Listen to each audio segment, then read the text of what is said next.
Canadian, right? Say something in le wee French. Oh, Miss... No. Hot Rod was the character long rumored to appear in a few films, but eventually he made his appearance in The Last Night. He was a spry Autobot, and much like Bumblebee, was called into action to protect a human descendant of Merlin. Yep, that's a Transformers film. Anyways, he also carried a French accent, solely because he likes it, though he denies it. While Hot Rod's name has been used in studio series before, this figure features the main style used in the film. I know I don't usually focus on the bugs, but look at the side art. He's gonna crack some skulls. Hot Rod transforms into a Lamborghini, and while the colors are different in G1, I'd always imagine a movie Hot Rod transforming into this. It's gorgeous, slick, elegant. I mean, look at the front. Amazingly sculpted with a surprising amount of paint. I do like the orange trim we see here or there with the smoky windows and gray color. I still like the car form from the original Deluxe, but the panel lines make it either busy or complex in a good way. Even the back is crazy looking. I would prefer black wheels though. The spoiler might seem tall, but the original car does allow it to extend. Also, I thought we wanted more G1 representation, so I'm not complaining about a bigger spoiler.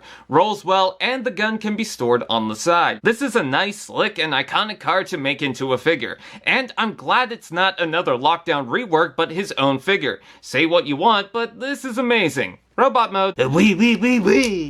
The transformation has some neat tricks, like how the hood panels fold under the chest to fill it in, but there's a panel in the heel that always seems to pop off. Otherwise, he presents himself as a pretty stable figure, with some added details like the wheels and doors. I need to accept that this isn't G1, but I like the given orange paint, and the panel under the door can help properly rest them. If you want, you can adjust them. Also, there's a double joint for the feet. I'm not sure where to place them. If you keep them straight, they look long, so I crunch them. I don't like the face, not for the Bumblebee eyes or hat, but the face looks like a weird blobfish. That and imagining the French accent coming out of the mouth. Thank goodness it doesn't have electronics. Did someone say articulation?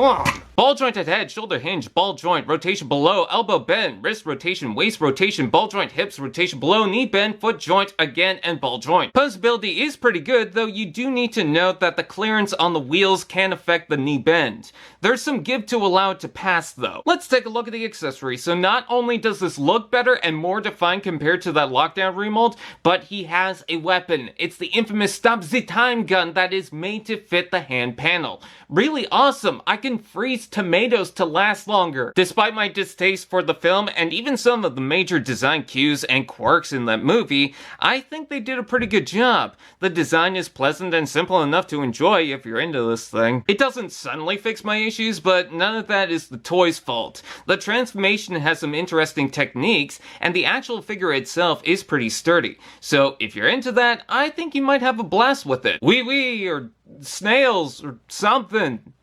Pepe Le Pew, are we still mad at him?